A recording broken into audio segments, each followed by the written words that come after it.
Fasten your seatbelts for the realest Eagles and Sixers YouTuber!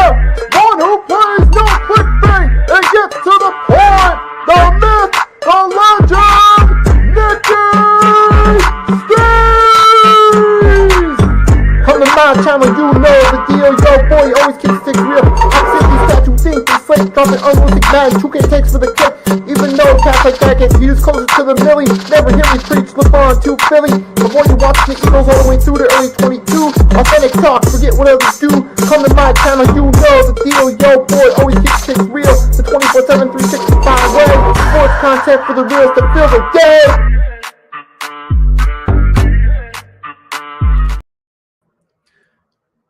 Good afternoon, everyone. It is Tuesday at noon Eastern Standard Time, so that means it is 3-Point Blitz time. We're here at episode 51. It's been pretty much at this point a little over a year since we started this bad boy because remember we took 2 weeks off over the year, so last week would have really been 52 weeks. But here we are, over a year later, we're at episode 51, still doing this on the Hardcore Sports Network and Nicky Stees channel, and we're still going strong.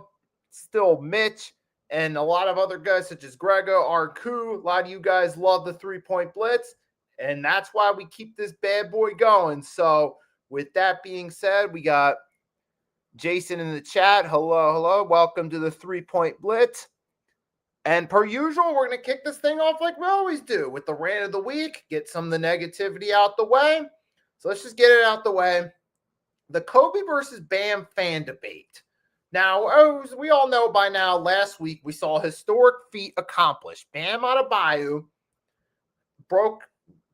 got the second most points ever scored in an NBA game when he scored 83 for the Miami Heat against the Washington Wizards. Now, this has sparked a lot of discussion between the two fan bases because he passed Kobe Bryant's 81 back in January 06. And we've seen different YouTube channels or websites talking about it, trying to make this about Kobe versus Bam, which to me is just the most disrespectful thing you could do. Instead of just giving Bam Adebayo credit, because I don't care who you were playing. I don't care if you were playing the Washington Generals. 83 points is impressive in a single game, no matter the circumstances. All right. So instead of acknowledging that, hey, easy game or not, 83 points in a single game is impressive. So credit to Bam Adebayo for doing it. But instead, some people want to turn this into a competition between whose was more impressive. Was it Kobe or Bam that was more impressive? And trying to make it a competition. Or then you got this one embarrassing article. I really don't want to give it credit, but I gotta do. But this is going to prove my point right here about some of the stupidity of this discussion. This comes from Clutch Point, who, let's be honest, I could rant about them too, but I don't want to say too much. And there is some if you guys just read the top, that's breaking news from the NFL world. We'll talk about that a little bit later. The title is, Should Heat Star Bam Adebayo have subbed himself out to respect Kobe Bryant? Just the title alone is so stupid. To say that trying to break a record and get into history is disrespect, come on, bro. If Kobe would have gotten 101 points instead of 81 in that game, do you think some people would have said the same thing about Kobe should have respected the late Wilt Chamberlain and subbed out? I'm just curious. I mean, we'll never know, but come on. Is this really what it's about? This is a shot at history here. Let's see what the article says. Bam Adebayo's 83-point game has been most divisive event of the season. Just that alone, let's see. On one hand, a good portion of the fan base lauded Adebayo for trying to score as many points as he could. Never mind the Miami Heat faced the lowly Wizards, scoring 83 single game in the toughest professional basketball league to even crack is an unbelievable achievement. Yes, it is. Absolutely. But Bam's historic night has invited a plethora of criticism from accolades of the late Kobe Bryant. Fans of Lakers legend feel as though Bam's legacy was tarnished by Adebayo's shameless pursuit of the 83-point mark, which admittedly was achieved with the help of some late game tomfoolery and some foul shenanigans. Okay, yeah. Okay, there was some fouling shenanigans, yes, and yes, it was the Wizards, but Jesus Christ, just stop, all right?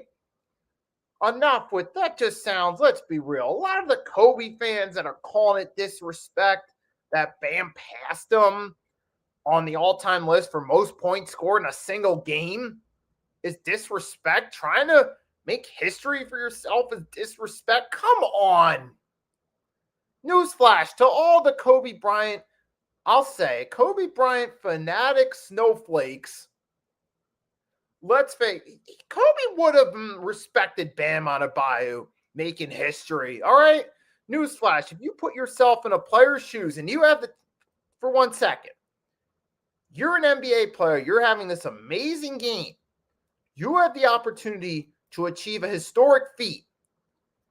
Whether you're closing in on 81 or more or closing in on 101 points, you know you have a shot at history. What would you do if you were a player? You know you have a shot at history. If you have this shot to pull a history, to pull off a great achievement that people will talk about for years to come, you're going to take advantage of it. You're going to have plenty of conversation, which could lead to increased jersey sales, possible endorsement deals, which could be more money for your own pocketbook as a player. I mean, put yourself in that situation. Yeah, I'm thinking I would do something similar if I were in that case. And probably you guys listening would do the same thing too. If you had that shot at history to go out there and have an all-time performance, forever put yourself in the history books, you would do it. And it's such a shame that instead of talking about Bam Adebayo having a great historic accomplishment, instead the conversation is about Kobe versus Bam. Whose feat was more impressive? Did Bam disrespect Kobe by passing? In what ways is scoring the most points possible disrespect? Seriously. Come on. I mean, of all the things that someone could do that could be considered disrespectful, passing someone's point total in a single game is what is not classified as disrespect at all. To me, it comes across as butthurt fanboys, let's face it, but her fans who were upset about the fact that Bam Adebayo passed Kobe Bryant with 81. They wanted that record to stay because, they wanted Kobe to be 81 to stand. And I get that. You're a fan of the player. You want that player to have a historic feat. But hey, guess what? Number one, it's still a historic feat. Kobe still, 81 will still be remembered. So it's not taking anything away. So I don't know where. So that doesn't make a whole lot of sense. I understand the moment you're like, oh man, someone passed. I understand if you're looking at it from a Kobe fan point of view, you're like, all right, oh man, I wanted Kobe to keep that 81. Hey, someone passed. It happens. But look, hey, Gregor, what is up? What is up? But look, it honestly should not be a back and forth between the two because where is this actually going? Of all the things we could be talking about in the sports world, is this really it? We could find way better conversations to have, such as how the significance of Bam Adebayo's performance itself. We could talk about March Madness, talk about NFL free agency, NBA free agency, pitch ideas for things we'd like to see as fans, have some fun discussions. But we should not be turning this into a debate trying to diminish the accomplishment. But enough with that. Let's move on now. Let's actually talk about Bam Adebayo himself. Forget about the whole back and forth fan discussion. Look, now Bam Adebayo made history, 83 points, the second most points by a player in a single game last week for the Miami Heat against the Washington Wizards. Now, granted, does this game, do the 83 points have an asterisk on it last Tuesday? Yes, it did. Bam Adebayo was getting a ridiculous number of free throws. So there was obviously some intentional fouling going on, kept getting him to the line. But either way, he was 24-43 from the field. He had 7 3-pointers made. I mean, Bam Adebayo was unstoppable, and he stepped up in a game where there was no Tyler Hero, no Norman Powell. Granted, it's against the Wizards, but still, for a Miami Heat team that's making a push to make the playoffs, that's gotten better over the past month, and it's become one of the better teams in the East, this is also a great momentum setter too, a great confidence booster. I mean, yeah, it may not seem like much, but sometimes what happens is for teams, and this goes in any sport, is you get a few easy games on the schedule, you win those games handily, it can get the players' confidence going. And once the confidence gets going, that can really help improve the team's performance as a whole. I'll even look at to switch to sports for just a second, Philadelphia Eagles in the NFL, right? That 2017 season, I remember early on in the season, they did have some easier games on the schedule, such as the Denver Broncos, Chicago Bears, San Francisco 49ers. And those were easy games at the time, but those blowout wins the Eagles had helped build momentum for the later portion of the season when they had to go against tougher teams like the Rams. When they made it to the playoffs, had to play the Falcons and the Vikings to get to Super Bowl 52, and then had to play the evil empire, New England Patriots, in Super Bowl 52. Those earlier games that season, like those easy games against teams like the Bears, that actually helped them out greatly come playoff time. So sometimes for a team like the Miami Heat, a game like this against the Washington Wizards, where Bam Adebayo balls out of his mind, that can also help both player and team morale going forward as you make it toward the playoffs. So sometimes those games that may seem easy, people like to say, oh, big deal, you'd be an easy team. But sometimes that can really help you out momentum-wise. Or like, see, the New England Patriots, perfect example. Just last season in football, all those easy, they had a softer schedule, but that helped them out. Momentum and confidence-wise, they got better as the season went along and eventually made a push to Super Bowl 60. So, newsflash, folks, sometimes that can work in your favor. So before you come on here talking that crap about, oh, well, yeah, so that, and Bam Adebayo, look, 83 points is incredible no matter what. He had a great performance and will ever be in the history book. So congratulations, Bam Adebayo, a young man who's been the key component of the Miami Heat team going from really from like the late 2010s forward, because he's been there the entire time. You've had throughout his career, he's had, a few all-star nods. He's played in 2 finals.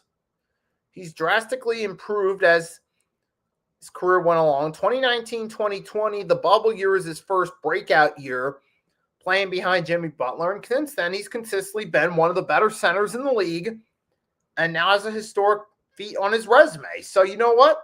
That's great for Bam Adebayo. So congratulations to the young man on scoring 83 points, which, like I said, is impressive no matter what. So Bam Adebayo, congratulations.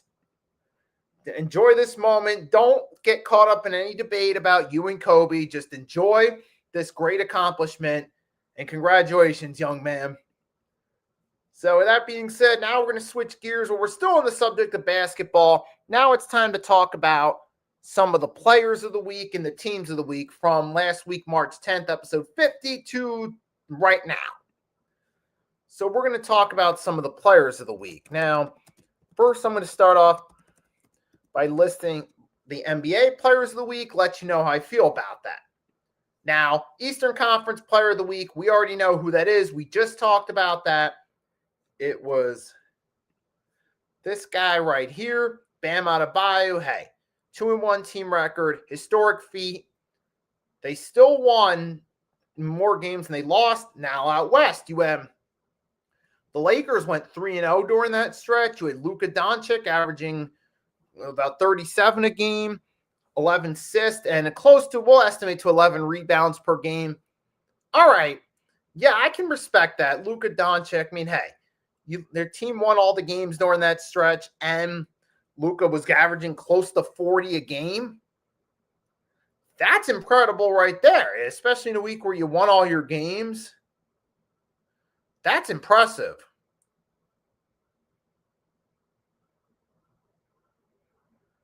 That was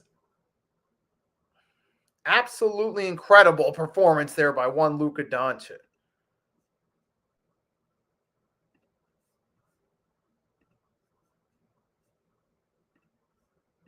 So I got to agree with that. Luka Doncic, incredible week. He's going out there. He's not letting what's going on in his personal life affect him. He's just out there playing ball. He's probably using his motivation.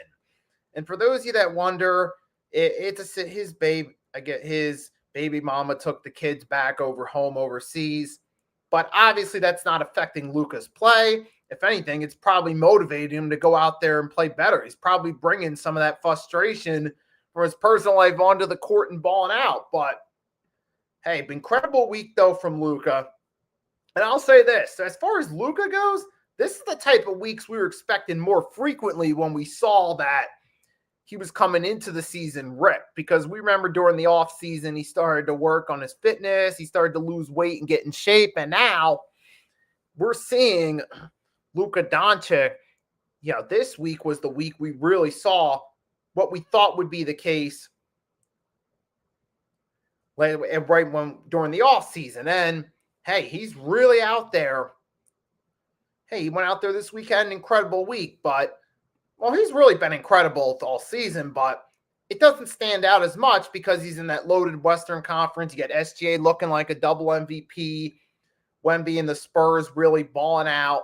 You got a lot of teams in the mix, so outside of like the truly most dominant, no one else really stands out. It's hard to stand out, or I shouldn't say that. A lot of players don't necessarily, a lot of players that are playing good in the West get slept on metaphorically because it's a loaded conference. The attention's going mainly to the Spurs and Thunder, like last week where we talked about the Spurs and Thunder conference finals prediction last week. That was the main talking point because they're the two best teams out West. But The only thing with that, though, the con is with so many good teams in the West, it's a lot of players and teams that are doing really good may not always get the props they deserve because there's a lot more competition. Whereas if you're balling in the East like the Celtics, it's easier to stand out. But any note, man. So congratulations. I would have to agree with that one right there because Luka, he really played incredible. And I feel it's only fair that I come on here and give him props for an amazing week because obviously Bam Adebayo is going to get the shine for that incredible 81-point performance. But I feel like it would be a bit unfair to the other players such as Luka Doncic, who's playing well as well. So that's that right there. So right now, we're going to switch gears in just a minute. Go over some of the teams of the week. Go over some of the winners and loot.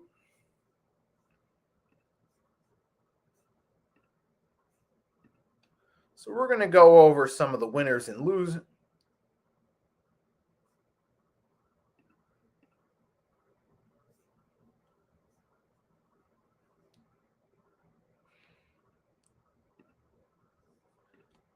So give me 1 second. Let's see.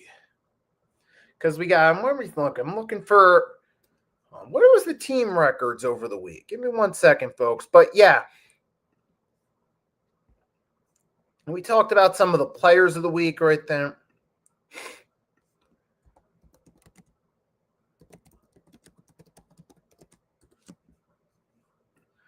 And let's see. Oh, yeah, we got some of the games of the week. We'll get games of the night. I'll get to predictions later.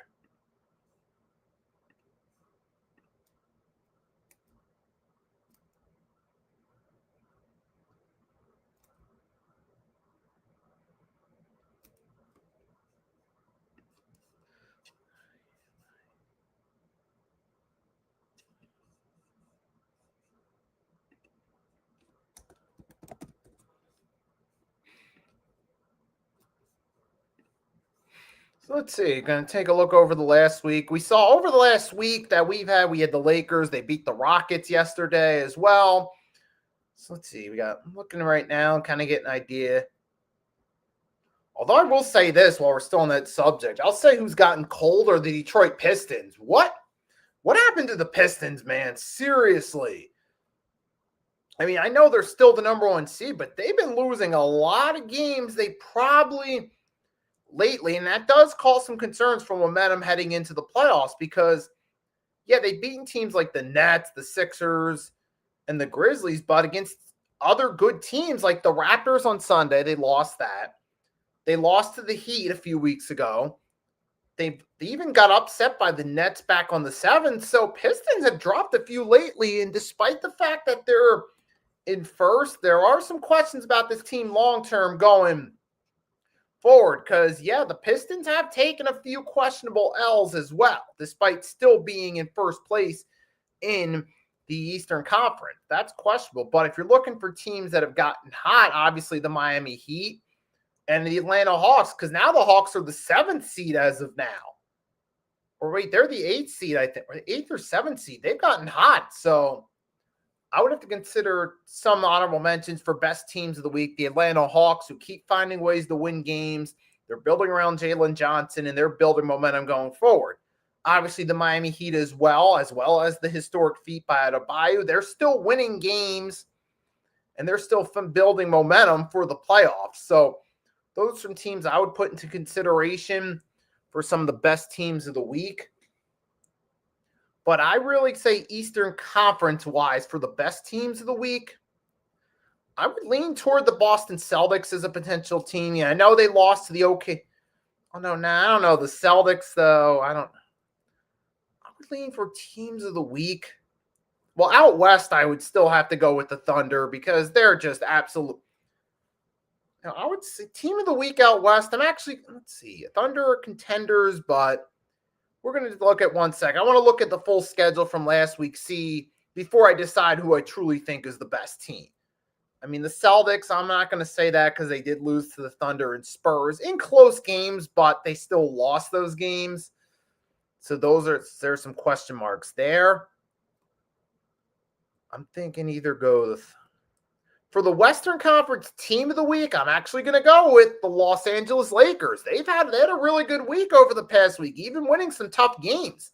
Last week on Tuesday, they beat the T-Wolves, 120-106, which was pretty impressive. They turned around and beat the Nuggets in a tough game in overtime by 2 points.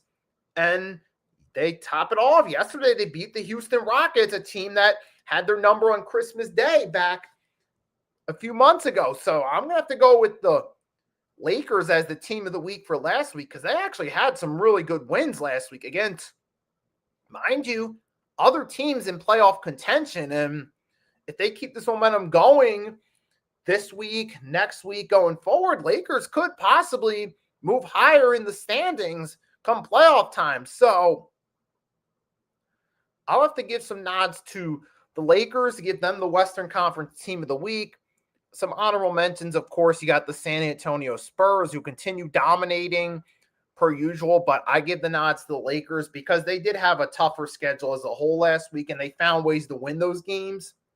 So I'm giving them that team of the week right there. Like I said, beating teams like the Nuggets and the Rockets and the T-Wolves who are all in the playoff mix. Good work by the Lakers there. You see Luka Doncic carry the team efficiently, and it was a great week for them.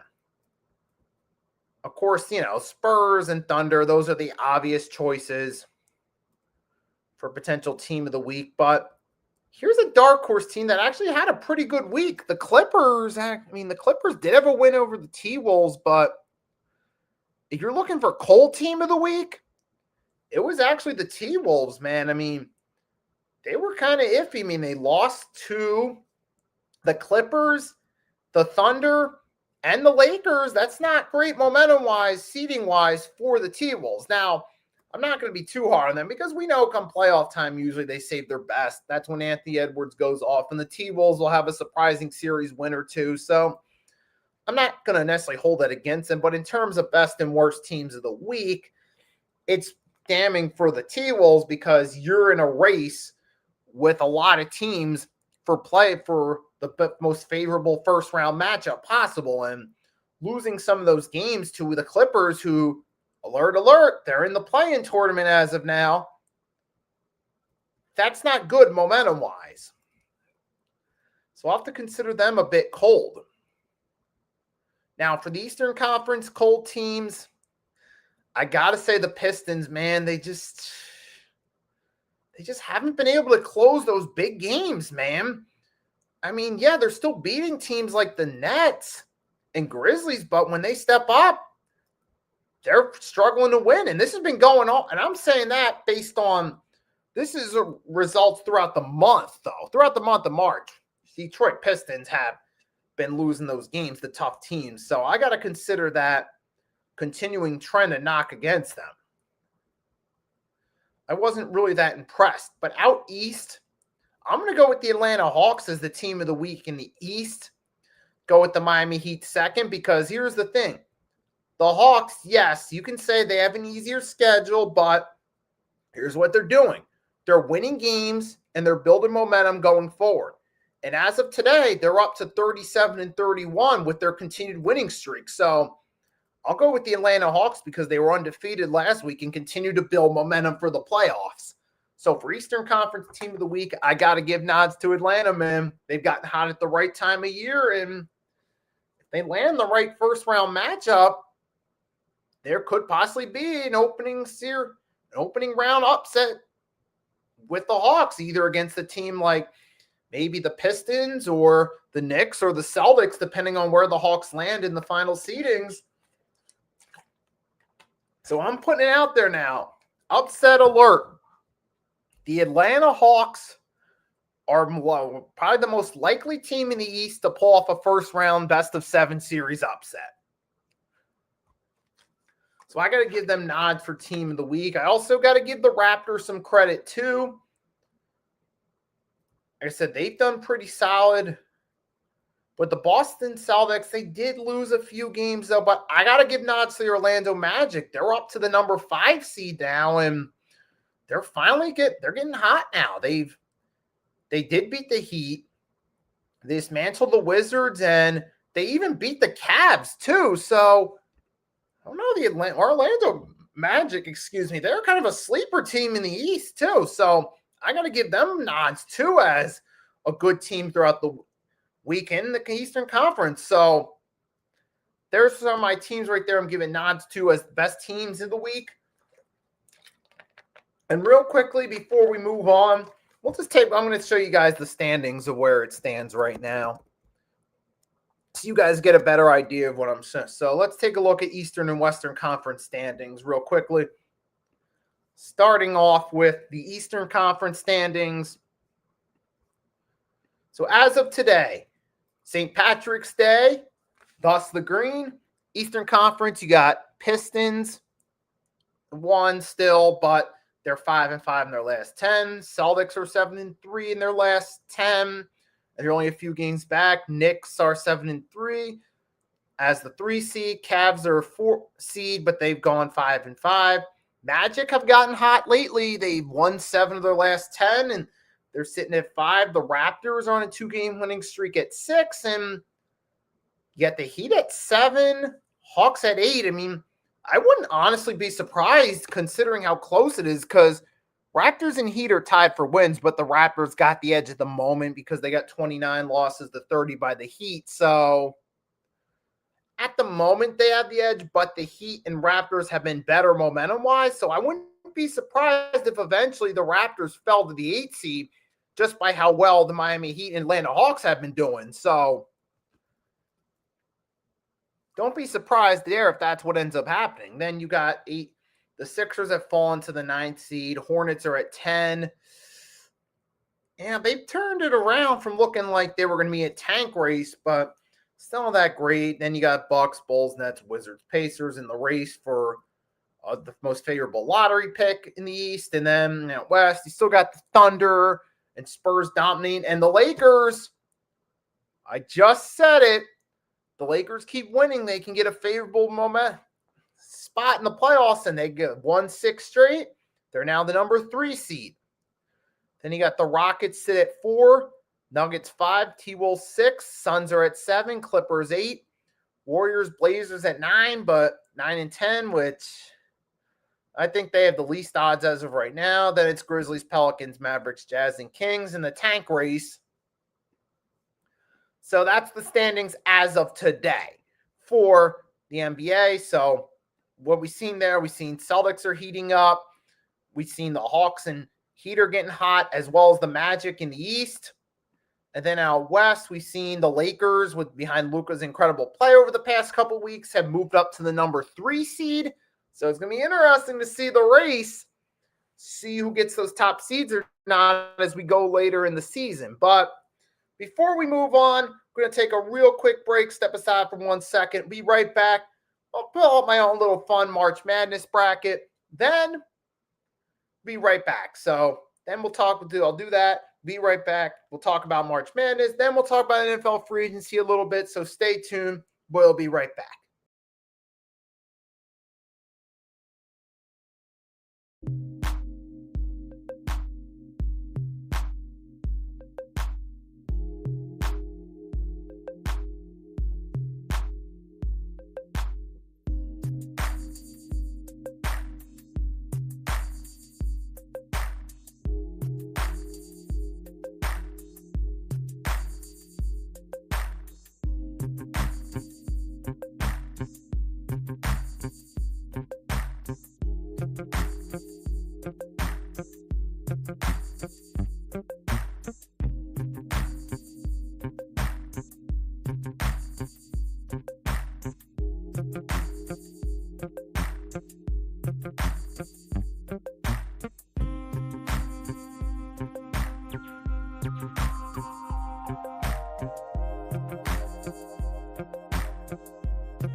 Hello, folks. I'm back, and all right, we're back right now. We're going to do our March Madness bracket fill out. So, and then here we go. And for those of you guys want this right here is the link I put out there. This is from a video I did last year. It's a skit of casual fans during March Madness. I'm about to do my own March Madness bracket, so that'll probably be me on this bracket right here. AKA the character I did in this skit from last year. And we got some news from Gregor that Hollywood Brown has signed with the Eagles, aka Marquise Brown, which I will get to that more in a minute because I'm going to talk NFL free agency right after we go through March Madness. So I'll finish up this March Madness little mini bracket for fun, and then I'll get to the news of Hollywood Brown. And that's not the only news we got from wide receiver. We got some news of a big trade involving the Dolphins and Broncos just before we went on the air. So we'll have that to talk about as well, folks. So for the football news, stay tuned. We will get to that after I do this March Madness bracket. So I'm going into this with the casual fan perspective, just like the character I did in this skit. So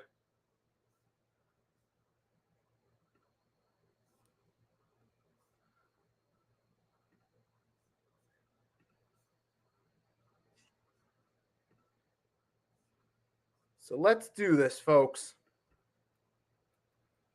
So here we go. We're going to go March Madness tournament. Let's do this. We start off with the East. We got the Sweet 16 for the East, Sweet 16 for the West. Let's do it. You got Siena and Duke. Like Siena, Ohio State, TCU.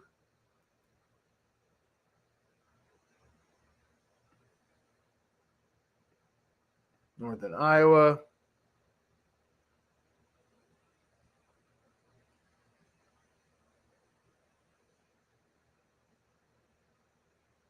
St. John's over North Iowa. Yeah, Ohio State, TCU, maybe that's.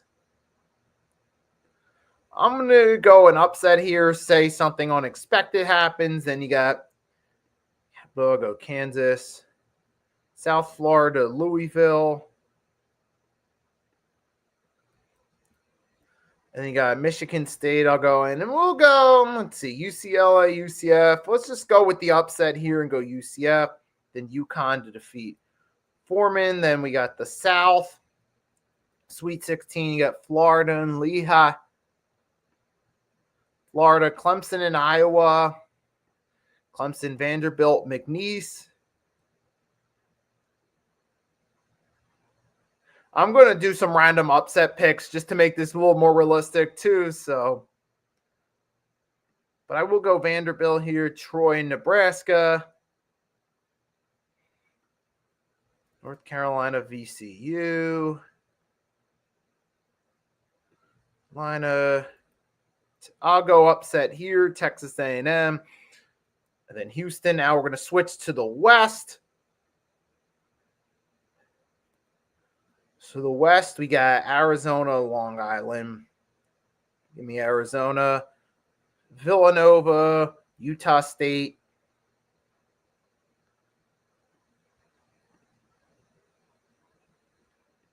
I'll go Villanova, then Wisconsin, Highport, Wisconsin. Arkansas, Hawaii. Give me Arkansas. BYU, Texas, NC State.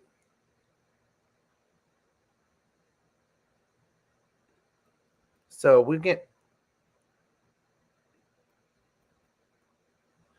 the Hurricanes and Missouri Tigers. We'll go.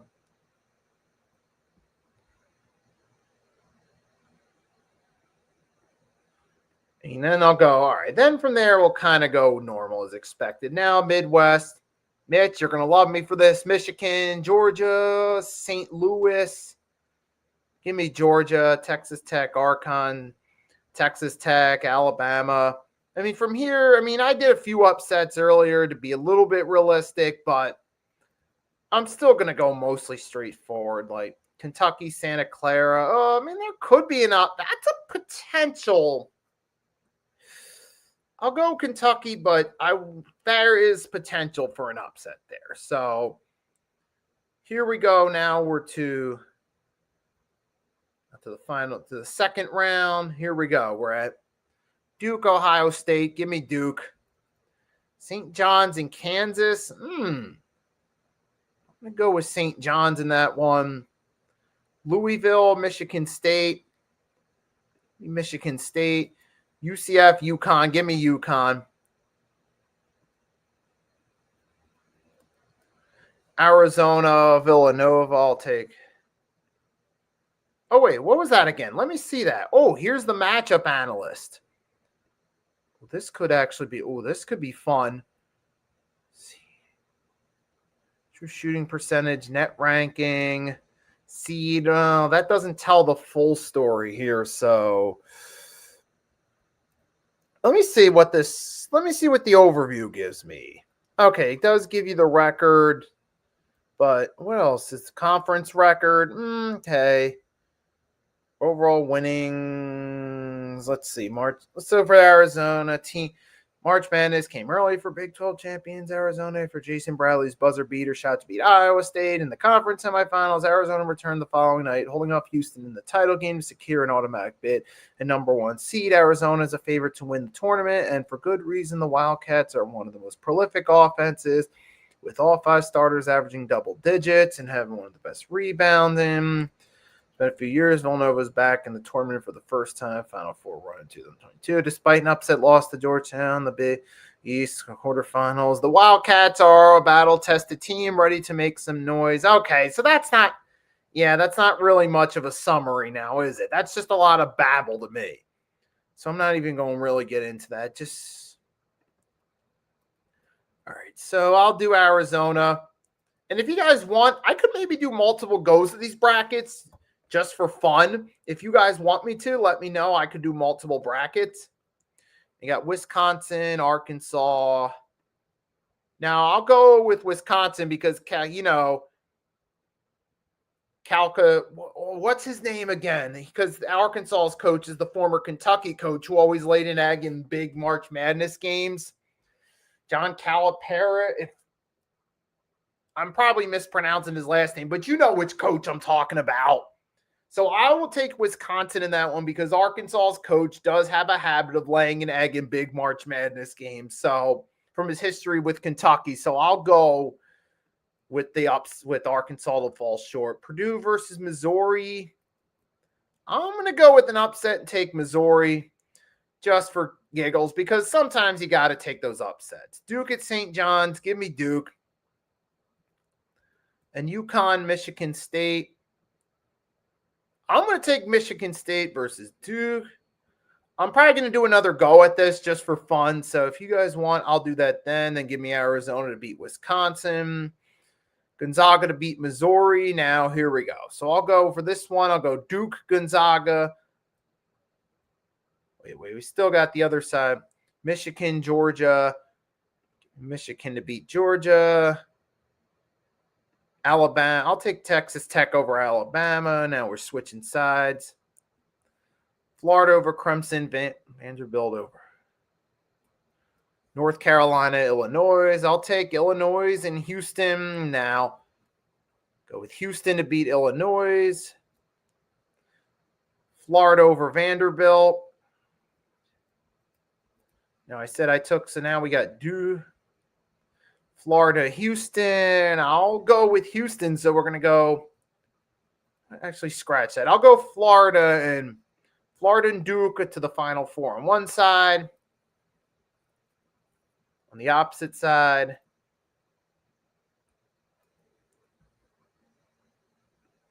go Michigan over Texas Tech.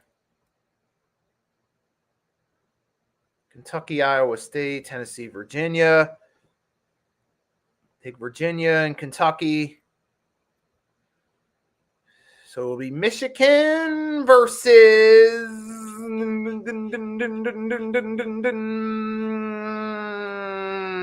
Kentucky. So now we're down. So Michigan versus Kentucky winner. So now it plays Gonzaga. So I'll take Michigan versus Gonzaga, which is the game that a lot of casual. Now these look more like the matchups that like the TV heads want. This would probably be their best for rating. Thank you, Greg. John Calipari. Yep, because that's exactly what I was referring to. You guys know Calipari has that habit, especially during his 10 years at Kentucky, which led to his departure, of not performing well. So we'll go Duke, Florida.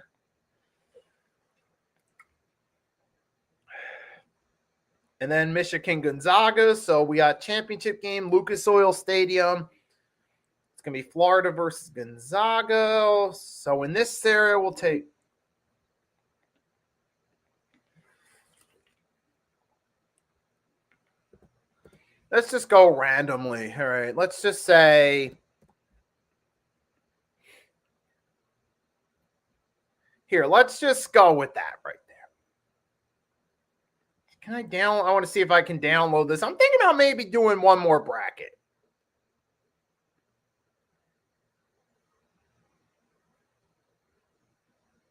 Well, you know what? So, you know what? There's my March. So I got Florida winning it in this one. Let's see. I'm going to try to create a new group right there. So I got one bracket right there. I'm going to create a new bracket. Let's see how that one goes. Let's just do this for fun. I want to create an individual one. Can I do that again? Let's see if I can create. I'm going to create a new entry. All right, let's do a new entry just for fun. Kind of like we do with the mock draft. So we'll just kind of Duke.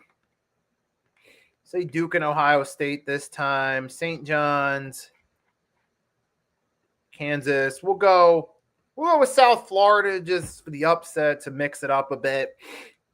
UCF, UCLA. We'll go UCLA and then UConn. This one's Florida, probably. Iowa, Clemson. We'll go with the upset in Iowa. Vanderbilt, McNeese. Vanderbilt. Illinois, St. Mary's. I'll go with St. Mary's here and then Houston. So we're doing a few changes from the last bracket I did just to do it a little differently this time. So Kentucky, Santa Clara. We'll go with Santa Clara in the upset. Virginia. Tennessee. Wait. Hold on. But Tennessee. I want to kind of breeze through this one. Then we'll get to eventually the free agency talk about Hollywood Brown, the trade between the Broncos and Dolphins that happened today. Talk about who's hot and who's not. And then we got Georgia there, Michigan, yeah. Queens and Purdue. Go with Miami this time. Gonzaga, we'll go with the upset in this one.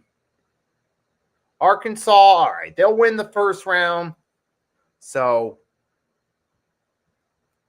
Villanova, go with the upset with Utah State, and then Arizona. So boom, Arizona. Let's hype in the drama. Say Coach does get past Wisconsin this time, and we'll lay an egg a little bit later on. Miami, Purdue. Let's go with the upset here. Go with the Hurricanes. There, go against Gonzaga. Michigan, Georgia. Let's go an upset with Georgia. Sorry, Mitch.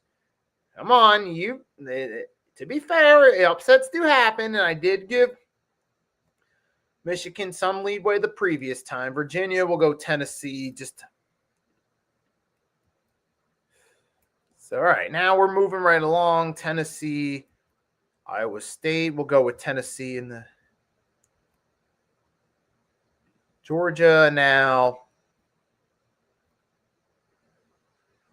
Go with Gonzaga over the Hurricanes. Their little miracle run comes to an end. And yeah, this time Coach gets a little more redeemable March Madness exit. So we go Duke, St. John's, and Kansas. We'll go with Kansas this time. I had them getting upset last time. I have them go a little bit further this time. UCLA, UConn. All right, UConn, we'll say they go a little further this time. Florida beats Iowa. Built Nebraska. Florida plays Nebraska. Illinois beats North Carolina. St. Mary's in Houston. Let's go with the upset there. Now, this bracket, we got Arizona versus Gonzaga. I'll go with Gonzaga I'll go Gonzaga in this one. Georgia and Tennessee. Say Georgia's little nice miracle run continues in this scenario. Illinois, St. Mary's. Illinois keeps it going.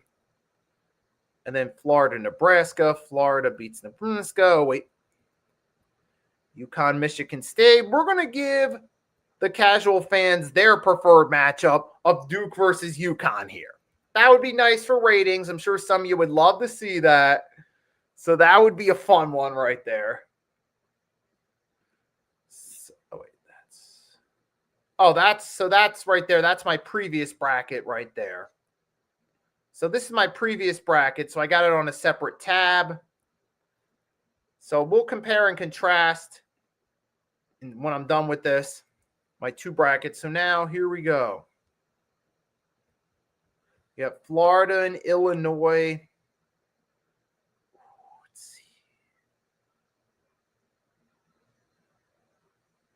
Go with Florida in this one. Duke and UConn, the preferred ratings juggernaut matchup goes in favor of Duke. So now it's Duke, Florida, Gonzaga, Georgia. So in this scenario, we'll switch it up. We'll go Duke and Georgia. And Duke ends up winning it all this time around. So we'll say they win off a buzzer beater, 77-76. So there we got. So there's our two brackets right there. So first bracket, we got Florida winning. Second bracket, we have Duke, which probably means now neither team will win.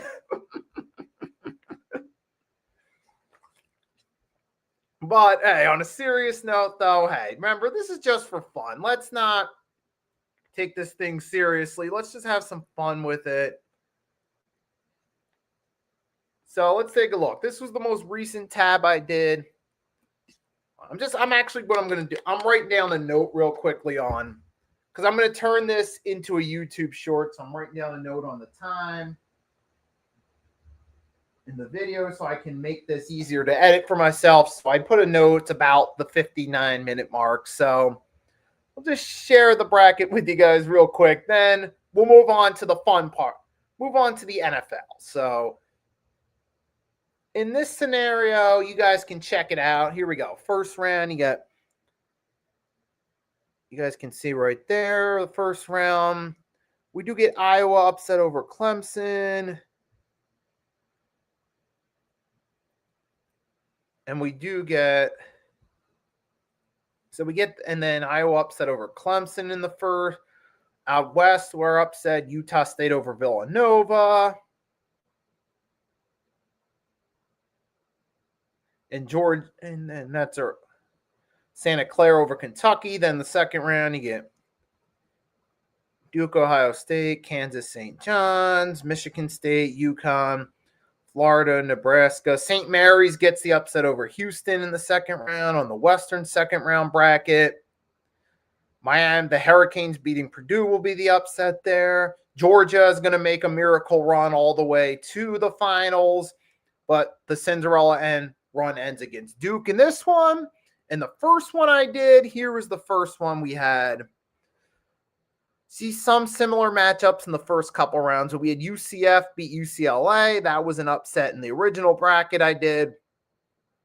We also had, I think there was another Texas A&M beat St. Mary's. That was the upset there. But then Houston ends their run in the second round. Vanderbilt makes a surprise run to the Sweet 16. And then out west, you get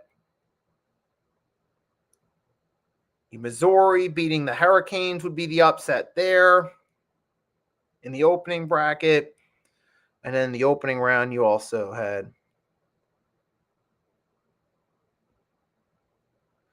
you got Wisconsin makes a bit of a surprise run to the Sweet 16. So does Missouri. So there was a few upsets there. Then ultimately we get through it. You get to the final 8. Duke appears through Michigan State. Florida beats Houston. East, Gonzaga upsets Arizona. And then Michigan beats Kentucky. But then Gonzaga upsets Michigan. And Florida beats Duke. So then Florida does win against Gonzaga. So those are the two. So those are the two right there. So that was that right there. But moving right along now, we've done some fun with my own March Madness bracket fill out. And now we're going to move right along. We're going to talk a little bit about NFL free agency because it's still going, folks. Yes, we got a lot more basketball content, but NFL free agency is still going.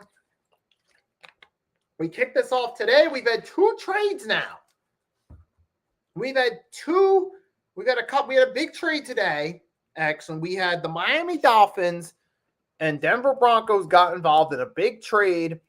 And some of you probably know it, but for those that don't know yet, in this scenario, we had Jalen Waddle going from the Miami Dolphins to the Denver Broncos. So here's the trade details, full trade details. So, a few hours ago, Dolphins traded star receiver Jalen Waddle to the Broncos for a package of 2026 draft picks, including a first-round selection. So the Broncos got Waddle, fourth-round pick this year, while the Dolphins received a first-round pick, a third-round pick, and a fourth-round pick. So obviously the Dolphins, they're going full-blown rebuild here. They're looking for extra picks to help rebuild for the future. And I'll say this now, for the Broncos, this is a big move right here to go get a Jalen Waddle, who is one of the best number 2 receivers in the NFL. And this will certainly help add to their offense for starts. So the Broncos, they're going to get a big upgrade right there. And then on the flip side, you got the Dolphins. They're looking for extra picks, which they need, because so far throughout free agency, outside of signing Malik Willis, the Dolphins have not made any big moves, and they haven't really done anything spectacular to actually build a team around Malik Willis on the offensive side of the ball. Now, if the Dolphins are going to do anything in this case, you would want to believe that they're going out and they're trying to get somewhat extra piece, some offensive line, gets a few receivers through the draft to develop, to build a team around Malik Willis. Because now, but you've already lost your top 2 receivers. You let Hill go, which is understandable. But then also, you're letting Jalen Waddle walk to the Broncos in a trade. So for the Dolphins, hopefully for them, they got some big plans on offense, or they have someone who they feel would fit the mold perfectly. Unless they're doing some like Pittsburgh Steelers, drafting receivers in the mid-rounds who pan out on the field, you better hope that's the case, because for the Dolphins, I don't know, man, because this is a weird one right here. Because so far you throw out, who have you got? You've got Atwell and Tolbert, who are pretty much, you've got Atwell, who was mostly a role player on the Rams, so, and on a team, mind you, who had Cooper Kupp pass through, Devontae Adams pass through, Puka Nacua as the number 1 weapon in that offense, is bringing in a guy like Atwell, unless they're going to utilize him in a similar role to the Rams offense, is he really going to move the needle in terms of building a potential championship level team? I don't know about that one. That's an interesting question that I got to wonder, and I just don't know if that's really going to be. I mean, unless you're bringing those guys in to be role players. Now, in the case of Tolbert, you're bringing a guy who was a red zone threat for the Cowboys the last couple seasons, who could be a decent weapon in short yardage situations. But now with Waddle and Hill gone, with your current roster, who's your top receiver for the Miami Dolphins? That's a question that they're going to have to answer. They're going to have to find a legit answer to, either through the draft or they'll have to go and try to pull off a move in free agency to get someone else, or possibly a combination of the two. So that's something that the Dolphins still got to answer, though, too. I mean, hopefully, for their sake, they're using their picks to invest, because the one thing we learned about Malik Willis, their quarterback they got last week, is you actually need to build a team around him. You saw the difference between Tennessee Malik Willis and Green Bay Malik Willis. With better team around him, he excelled more in Green Bay. So the Dolphins got to build a better team offensively. They got to focus on the line, got to get receivers, especially now, because your top 2 receivers from the Mike McDaniel era are gone. So the Dolphins' sake, they got to find somebody. I understand Jeff Hafley's a defensive-minded coach, former Packers D coordinator, but you got to get some weapons on offense too. Now for the Broncos, obviously they're doing that. They're going to get Jalen Waddle to add to that offense. You got J.K. Dobbins is back. He knows the system. You got Bo Nix is there. You go get Jalen Waddle, which that's a good move for a Bo Nix, because here's a guy who wasn't individual-wise, he was like a light bulb. There were some games that the Broncos won where he didn't really play that great, but they found ways to win. Then there were some games where Bo Nix played really good. So now you're bringing in a Jalen Waddle. You're hoping that'll help eliminate those cold stretches that he had last year during certain games. So that's a good upgrade at receiver. You give Bo Nix a weapon to throw the ball to that you're hoping helps with his individual performances, that can reduce and limit the Colts games he has and keep him balling throughout the season. So for the Broncos, man, that could potentially be a good move for them. But for the Dolphins, it's just a lot of question marks. It's too early to say whether they'll benefit or not from this. We'll tell over time. We'll see throughout the draft, and we will see as time goes along. But that's not the only move that happened today. My Philadelphia Eagles apparently made a new shout out to Gregor for breaking it. He broke it in the comments. Broke it just as I was about to start discussing March Madness. He broke it. So now let's talk about it.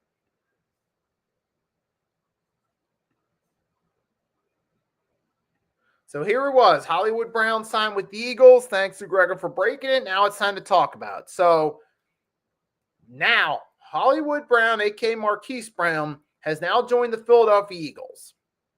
And it's on a 1-year prove-it deal. So, and this is and this could be a potentially good move for them because you're talking about a guy like Marquise Brown who maybe doesn't have he's not the same on-the-field player that his cousin is, but he's still more serviceable off the field and in the locker room than Antonio was. So, but this is a guy, Marquise Brown, who's still a solid weapon even in Kansas City last year. He still had 587 yards, 5 touchdowns. So it's not real. He's been 21st in the NFL. Yeah, so, okay. He was 21st in yards. He's not that over like the past couple of years, so he's not that great, but he's still a decent receiver and can be used as a number 2 or 3 option in the right situation. So this is kind of one of those experimental signings, see how it works out. And, especially now that you're down Jahan Dotson, you got to see him. Now everyone's going to tie this into the A.J. Brown talks. Just stop it, all right? There's no proof that A.J. Brown's going anywhere. It's only speculation, all right? And some people are saying that Hollywood are trying to speculate how this is going to impact an A.J. Brown trade. That's what I see the latest, some of the articles are pushing. It's just like, I don't care. Some people just can't help themselves. They got to make everything. They think that making every move connected to another star on the team is going to get them more clicks. They're just so, they're thirsty for clicks, basically. But there's no guarantee. I don't see how A.J. Brown would tie into this right here. First off, it's a 1-year deal. And secondly,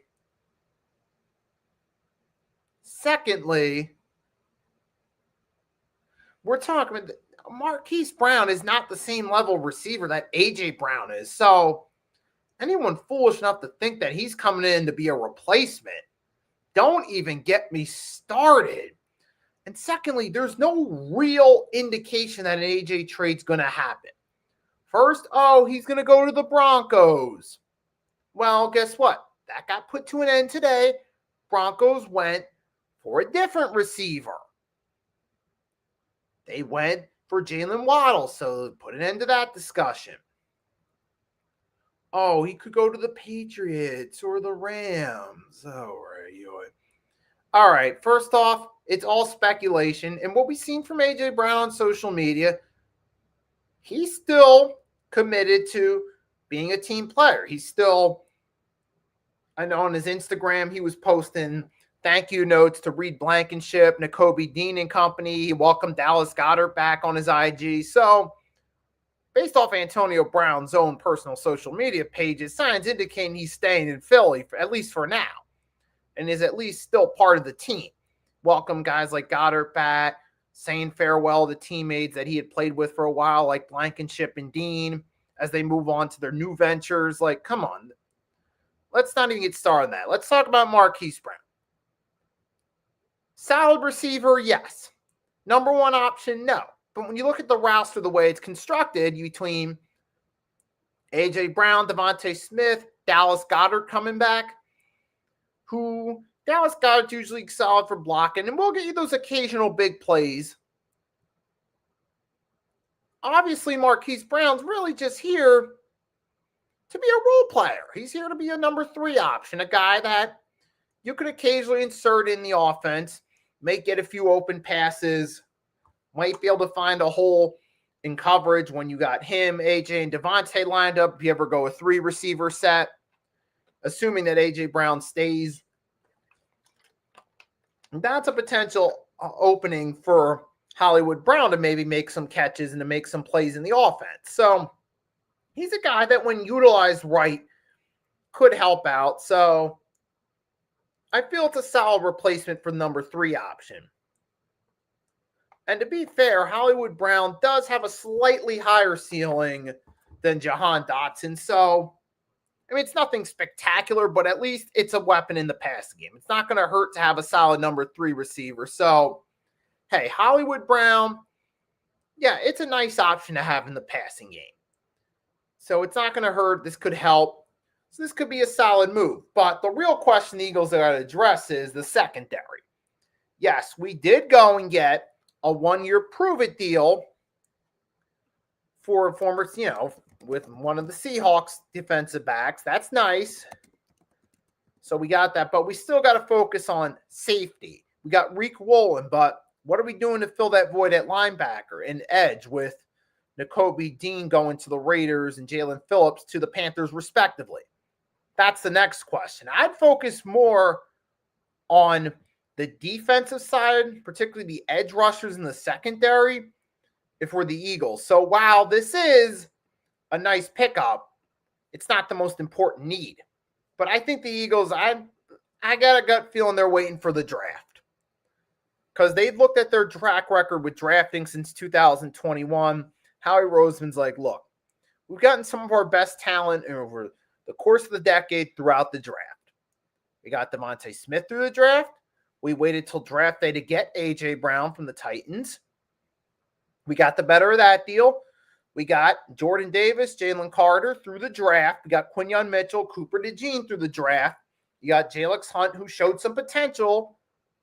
You got Jahad Campbell, who showed some potential through the draft. So I think that's what Howie Roseman and the Philadelphia Eagles are looking at. They're looking at filling those missing pieces through the draft. As far as the Eagles go. So, but we do have some other big news to talk about that has happened since. The biggest one was the Max Crosby drama.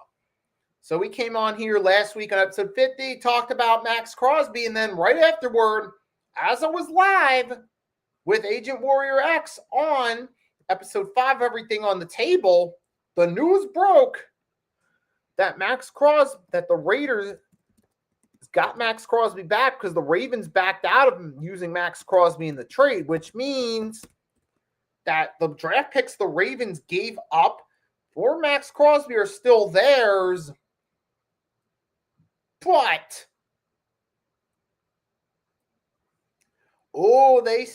they also got Max Crosby back, and they still got the picks from the Ravens, so that's pretty crazy.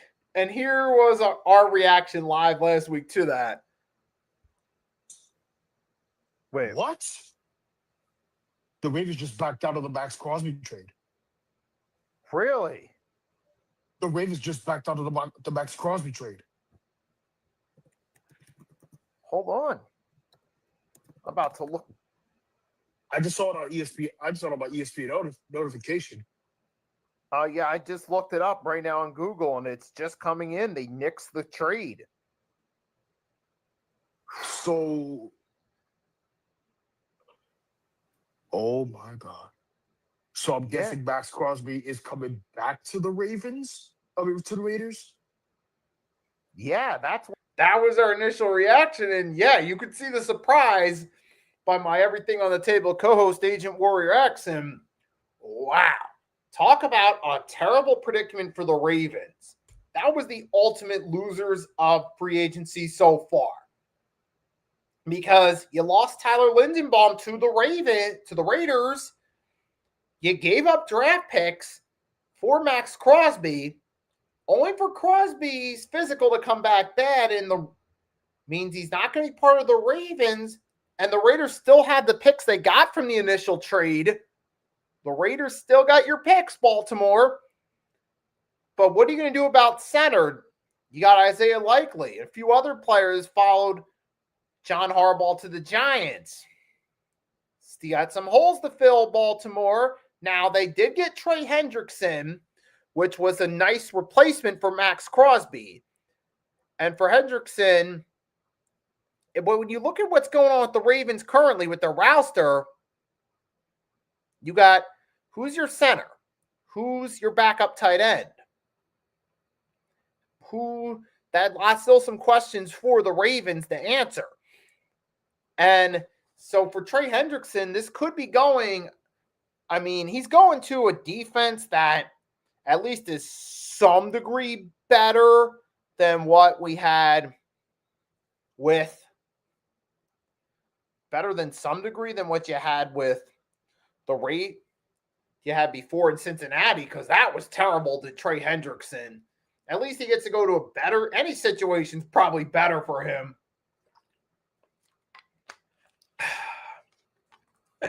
So at least so it's a good pickup for Baltimore with Hendrickson. And now, hey, he gets to go to a better team, at least on the defensive side of the ball than the Bengals. So he at least gets out of that hellhole, gets a fresh start. But the question is, what are the Ravens going to do to fill those voids?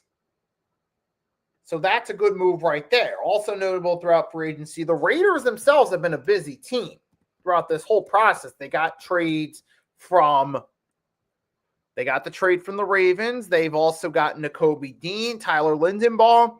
So I give the Raiders credit for this. They've been busy. I don't know how great they're really going to doing, but good news is they're making moves. They're at least getting signed. They got Tyler Lindenbaum, Nakobe Dean, I'm curious how Nakobe Dean's going to adjust to a different role.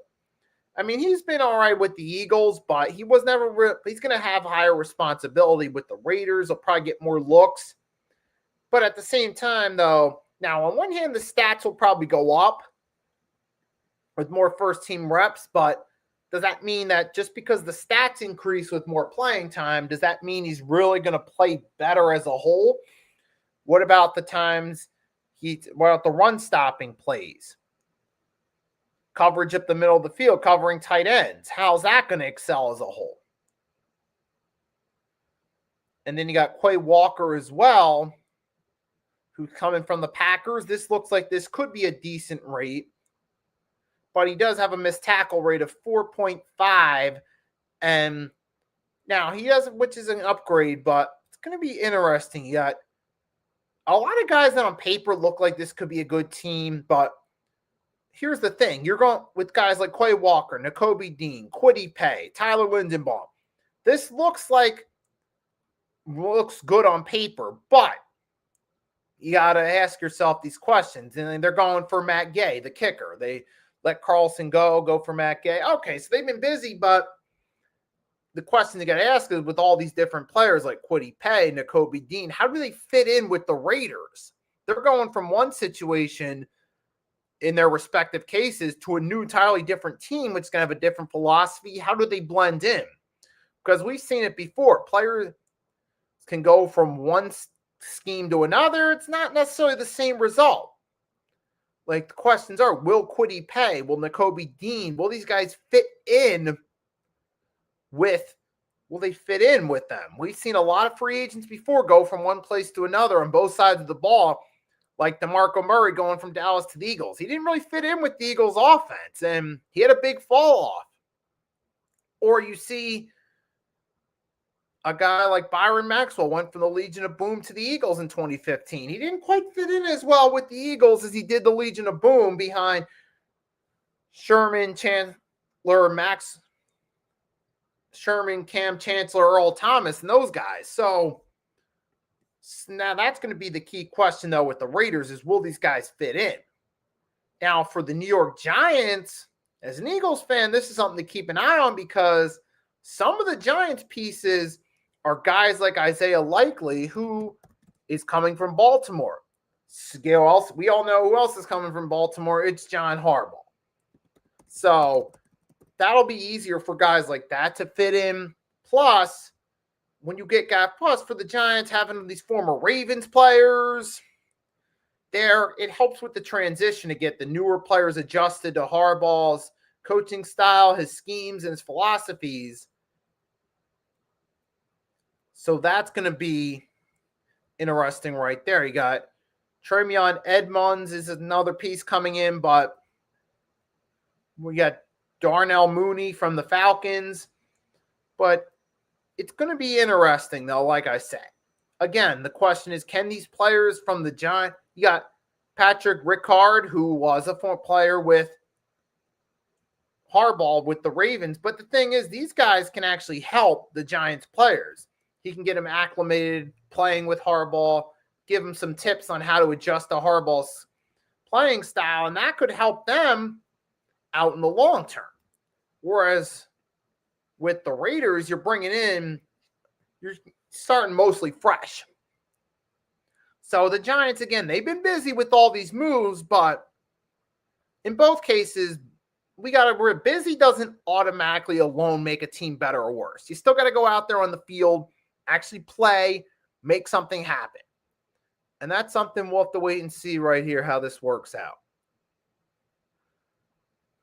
But right now, though, so far throughout NFL free agency, I'd say some of the winners in terms of being proactive are the Raiders. They've been proactive, getting future picks, signing some players, trying to help bolster their team.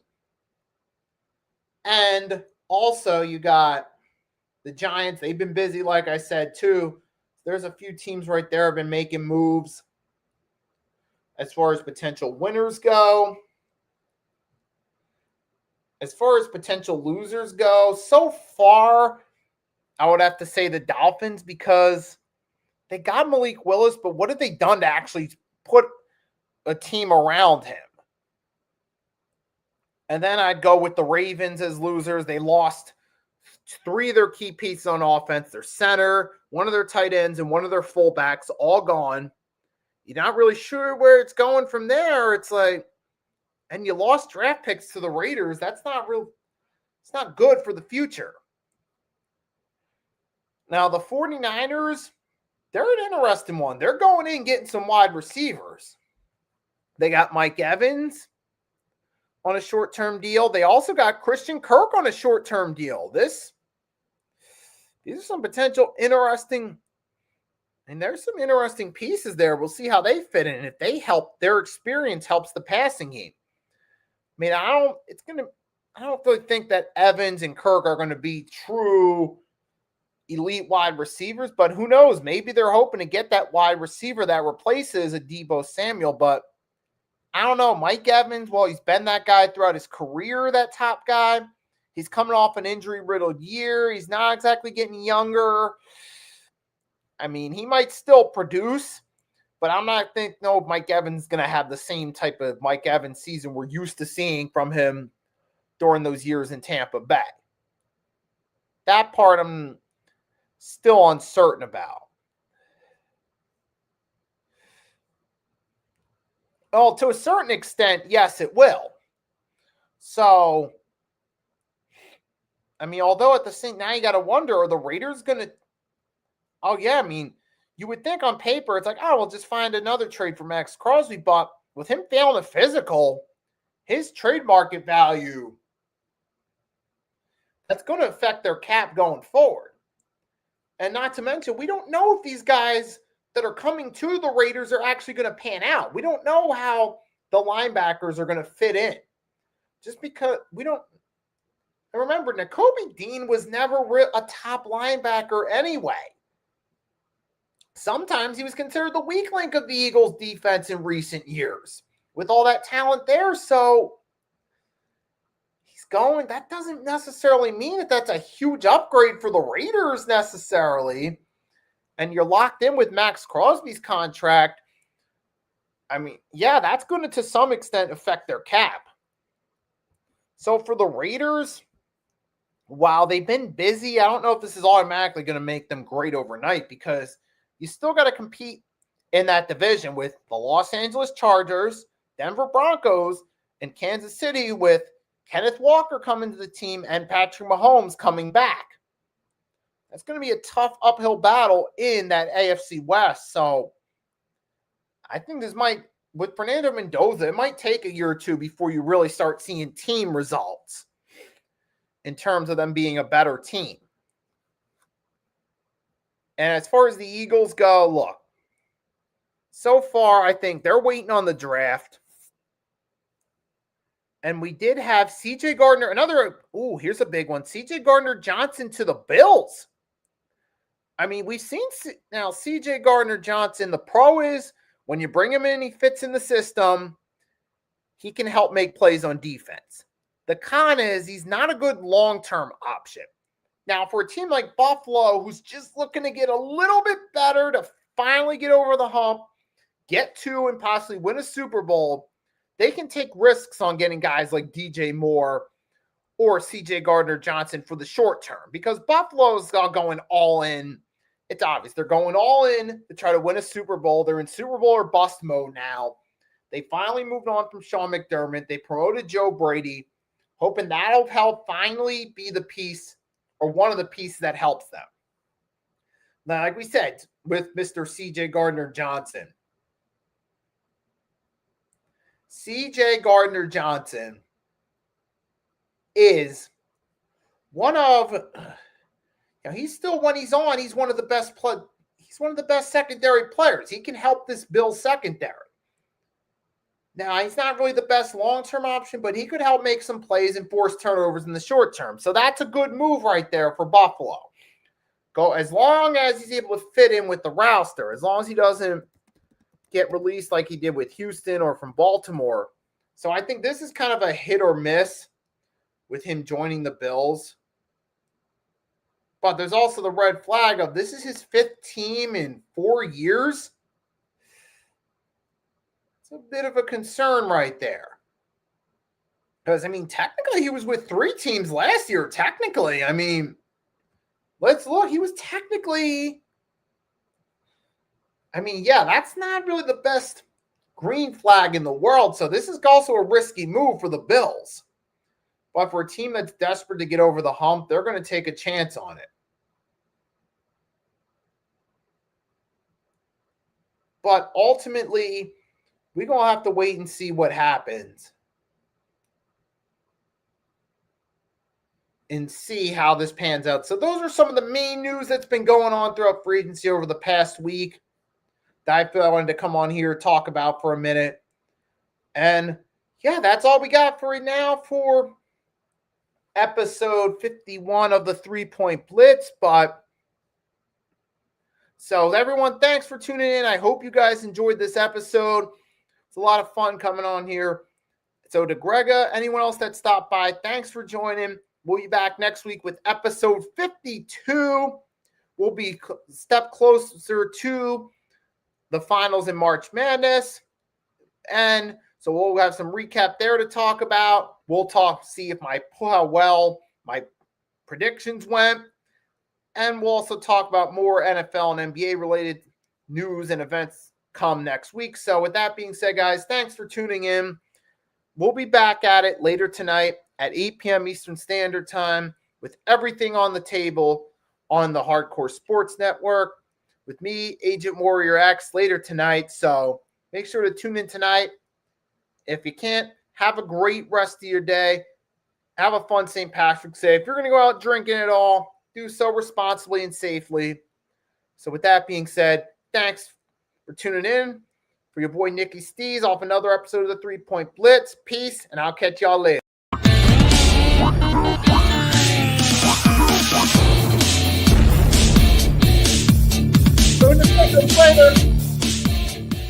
Or everything on the table.